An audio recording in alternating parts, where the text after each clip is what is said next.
Welcome to my YouTube channel. For today's video, gagawa tayo ng sizzling tofu. Alam ko ang iba po sa inyo, alam na po kung paano po ang paggawa nito. Pero ito po ay syempre iba-ibang version. Okay, so ito pong tofu ay naluto ko na po to at in-slice ko na rin siya. Okay, mga dalawa pong package to, 2 packages of tofu. At ang mga ingredients po na kailangan natin ay imimix po natin sa ating bowl. Okay. So, uunahin ko po ang red onion.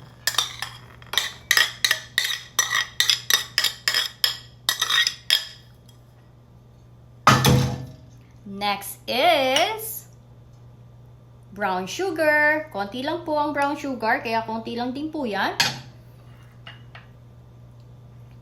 Ground black pepper,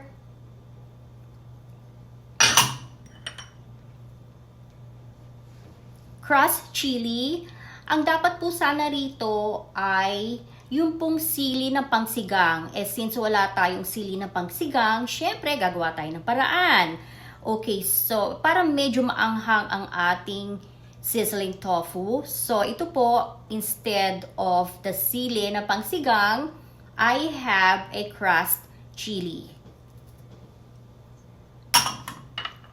Lalagyan din po natin siya ng soy sauce. This is a low sodium soy sauce po. Konti lang po. Siyempre, konting fish sauce. Ang ating oyster sauce, konti lang din po yan.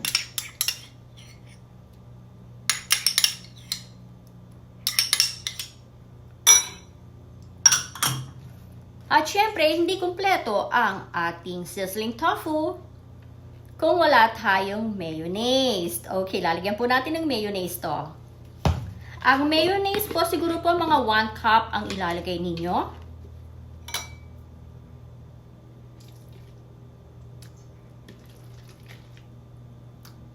So, I guess that's about 1 cup of mayonnaise. Imimix lang po ninyo ang ingredients.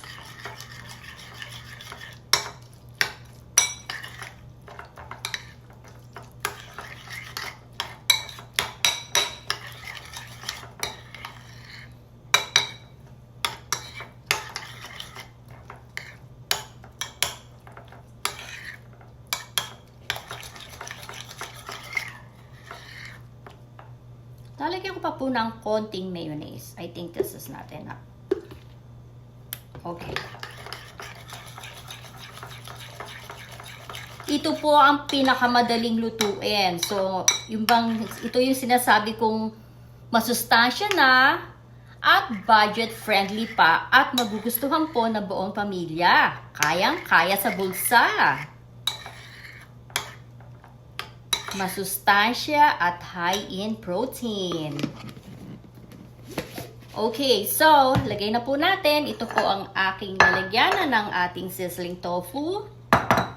Isasalin ko na po itong tofu na naprito ko na po a while ago at hiniwa-hiwa ko na. At ito pong mixture natin dito ay isasama na po natin sa ating tofu.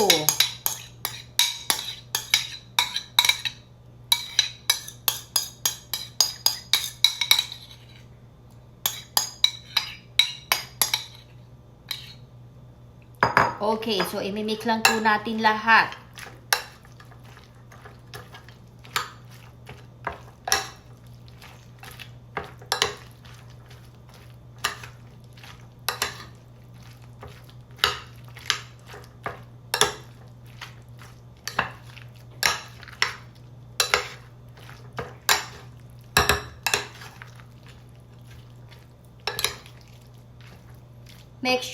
Make sure po ang lahat po ng tofu ay covered po ng ating mixture.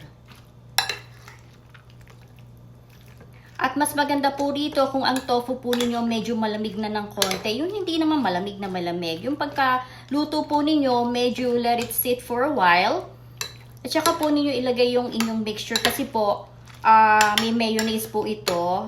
Siyempre, alam naman niyo na pagka may mayonnaise, parang magli-liquid na po yan. Basta't mainit ang ating tofu. So, make sure po, you let the tofu sit for a while before you pour in your mixture po. Ganyan lang po siya kadali. At ito na po ang ating masustansyang sizzling tofu na talaga namang mapaparami ng kain ng buong pamilya at magugustuhan din ng mga bata. So, yung pong sa sili, po pwedeng hindi na po ninyo lagyan kung meron po kayong mga anak. Syempre, ayaw naman natin na kumain sila na may sili. It's not good for them. So, pwede po ninyong i-omit ang sili or ang crushed chilies na katulad ng nilagay ko kung meron po kayong mga anak nakakain nitong sizzling tofu na to. Pero kung wala naman at kayo lang at po pwede rin to itong pangpulutan, perfect na perfect itong pangpulutan. Okay, so ayan po ang ating sizzling tofu. Marami pong salamat sa panonood. Don't forget to subscribe to my YouTube channel. See you guys later. Bye!